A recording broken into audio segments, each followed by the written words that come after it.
आज क्लिवॉनचा रिझल्ट आहे आणि आज आम्ही रिझल्ट घ्यायला चाललोय. सो क्लिवॉन आज खूप हॅपी आहे.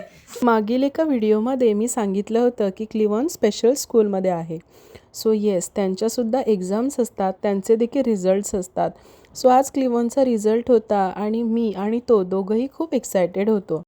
क्लिवॉनचं स्कूल हे स्पेशल असलं तरी त्यांना मॅथ्स, इंग्लिश, EVS, कम्प्युटर यासारखे सगळे इतर स्कूलसारखे सब्जेक्ट असतात.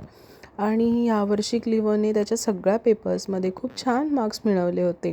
सो मला हे बघून खूप अभिमान वाटला. क्लिवॉनला अभ्यास करायला खूप आवडतं आणि तो प्रत्येक वेळेस अभ्यास करताना अगदी मनापासून करतो, कधीही कंटाळा करत नाही. त्याचे पेपर बघून तो पण खूप खुश झाला. आपण केलेल्या कष्टाला चांगलं फळ मिळालं हे बघून त्याला पण आनंद झाला. क्लिवॉनच्या मेहनतीसोबतच मी क्लिवॉनच्या टीचरना देखील थँक्यू म्हणते. त्यांनी त्याच्यासाठी खूप मेहनत घेतली आणि असा आजचा दिवस आमचा खूप हॅपी डे झाला. तुम्हाला आमचे व्हिडिओ आवडत असल्यास नक्की फॉलो करा.